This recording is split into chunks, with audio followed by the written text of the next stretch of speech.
Dan Nabi berpesan nanti kalau dia datang ke kota Madinah, minta doa dari mulutnya, karena doanya dikabulkan Allah Subhanahu wa ta'ala.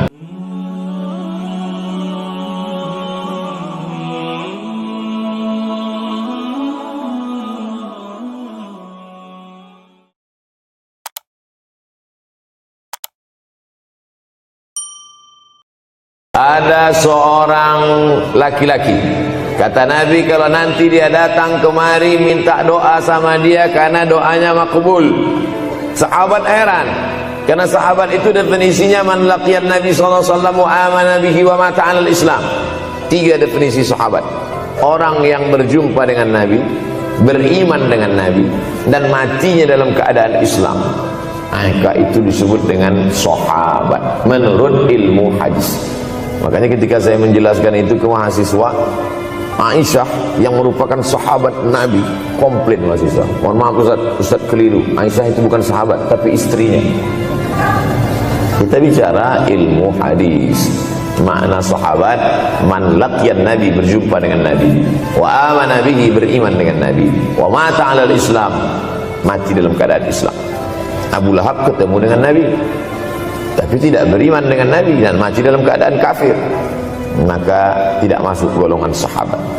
Tapi ini ada seorang laki-laki hidup sezaman dengan Nabi dan Nabi mengenal dia, dan Nabi berpesan nanti kalau dia datang ke kota Madinah, minta doa dari mulutnya karena doanya dikabulkan Allah Subhanahu wa ta'ala. Sahabat heran, kami yang hidup bersama engkau, kami yang berperang bersama engkau, kami yang sholat di Masjid Nabawi bersama engkau, kenapa doa dia lebih makbul daripada kami? Malah kami meminta doa dari mulut dia. Tapi tidak boleh membantah dan melawan Nabi. Pokoknya nanti kalau dia datang kemari, minta doa kepada dia. Setelah Nabi Muhammad SAW meninggal dunia, laki-laki itu pun sampai ke kota Madinah, berjumpa dengan sahabat. Sesuai dengan yang dijanjikan Nabi, mereka pun meminta doa kepada dia. Namanya Uwais Al-Qarni. Makanya Uwais Al-Qarni tidak ada masuk dalam buku biografi sahabat.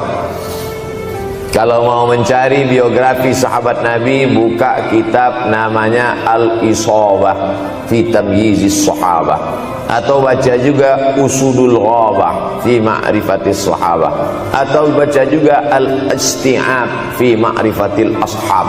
Itu memang buku biografi isinya sahabat Nabi semua. Sahabat Nabi klasifikasi. Yang pertama, Al-Ashra Al-Mubasysyaruna bil Jannah, 10 sahabat yang dijamin masuk surga. Level kedua, sahabat Nabi yang ikut perang Badar.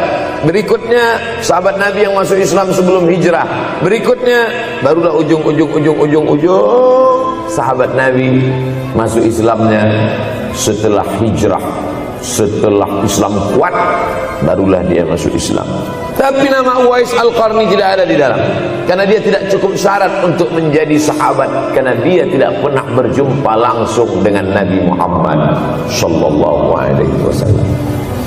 Tapi kenapa doanya makbul? Ternyata dia tidak berjumpa dengan Nabi bukan karena dengki, bukan karena musuh, bukan karena tidak beriman. Dia tidak jumpa dengan Nabi, salah satu sebabnya adalah karena dia menjaga ibunya di Yaman. Makkah di tengah, Yaman di bawah, Syam di atas, negeri Syam. Tak ada hubungan dengan negeri paman Syam. Syam di atas, Yaman di bawah, Makkah di tengah. Liila fi Quraisy, perjalanan orang Quraisy. Ila fihim rihlatash shita'i was-shaib, perjalanan syita musim dingin, shaif musim panas. Musim dingin mereka ke Yaman, musim panas mereka pergi ke negeri Syam. Kenapa dingin ke Yaman? Karena Yaman ini kalau musim dingin tidak terlampau dingin, salju tidak turun. Kalau pergi ke negeri Syam, salju turun. Palestina, Yordania, Suriah, Lebanon. Suriah, Lebanon ada salju. Maka musim panas Nabi pergi ke negeri Syam, karena kalau musim panas di Yaman panas sekali. Sedangkan ke negeri Syam panasnya tidak seberapa. Perjalanan orang Arab Quraisy ini diceritakan Allah, di negeri Yaman itulah tempat kampung Uwais Al-Qarni. tidak sempat dia berjumpa dengan Nabi, tapi doanya lebih makbul daripada orang-orang yang berada bersama Nabi karena keutamaan berbakti kepada ibu.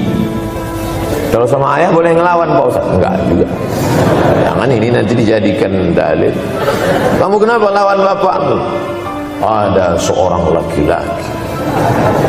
Ini kadang jamaah pandai motong-motong ceramah saya, hanya untuk mencari pembenaran. Sedangkan kita ngaji ini mau mencari kebenaran.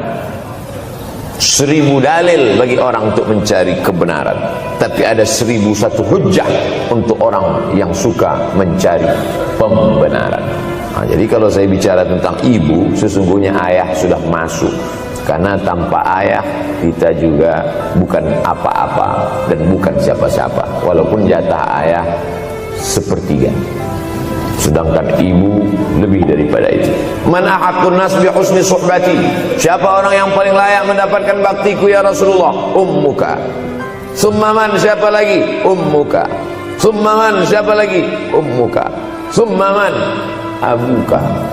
Itu yang menyusun itu Nabi SAW, bukan saya.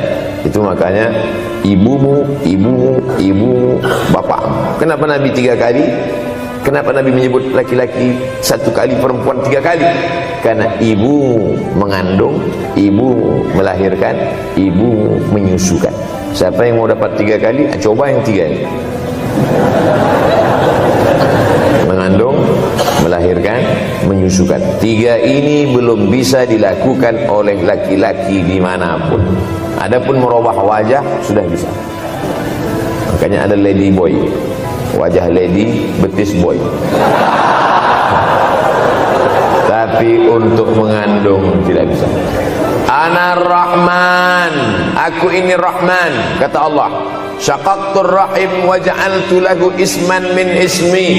Aku ciptakan satu makhluk di dalam perut perempuan, maaf, namanya rahim, dari namaku.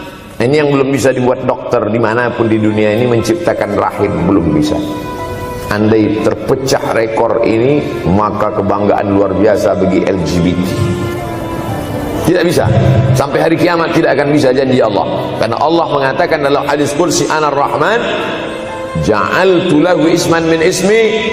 Maka ada satu makhluk dalam perut perempuan yang diciptakan, diambil dari Asmaul Husna. Sehebat-hebatnya laki-laki, dari ujung rambut sampai ujung kaki tidak ada di tubuhnya ini yang diambil dari Asmaul Husna, tak ada. Bahwa namanya dari Asmaul Husna ada, Abdus Somad. Tapi ada makhluk di badannya diambil dari Asmaul Husna, itu hanya ada pada perempuan. Oleh sebab itu perempuan luar biasa. Makanya kampus Universitas Ahmad Dahlan memuliakan perempuan. Mana perempuan? Di atas letaknya. Makanya saya tidak terlalu berani mendongak ke atas. Begitu hebatnya perempuan. Perempuan adalah ibumu, perempuan adalah istrimu, perempuan adalah anakmu, perempuan adalah adikmu.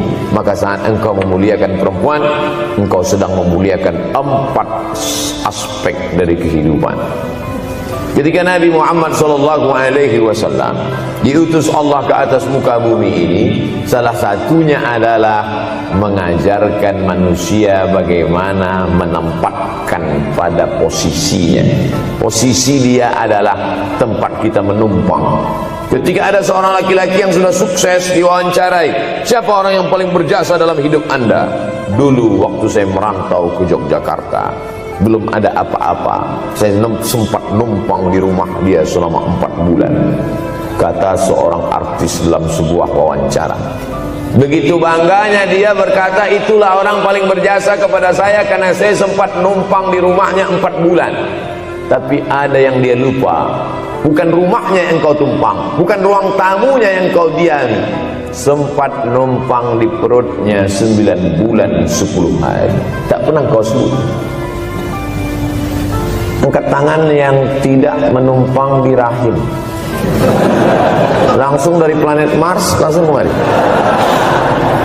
Enggak ada. Mr. Bean yang Kita semua sehebat apapun pernah menumpang di perutnya. Oleh sebab itu makanya dosa yang paling mengerikan adalah kalau ada orang jual sabu-sabu, peminum khamar, di dunianya bahagia, happy, senang. Itu Ustaz, pengedar narkoba, hidupnya aman, adem, ayem, tentram. Di akhirat azabnya baru diberikan Allah Subhanahu wa taala. Ada orang yang pelakor senior, tapi hidupnya di dunia senang-senang saja. Di akhirat nanti azabnya ditunda. Namanya istidraj. Istidraj diambil dari kata daraja, tertunda. Azab yang tertunda. Sudah jadi judul sinetron. Azab yang tertunda. Tapi ada satu perbuatan dosa yang pasti di dunia dirasakan. Apa itu? Durhaka pada orang tua. Orang yang durhaka pada orang tua, di dunia dia tetap dapat, di akhirat dapat sekali lagi. Itu janji Rasulullah SAW.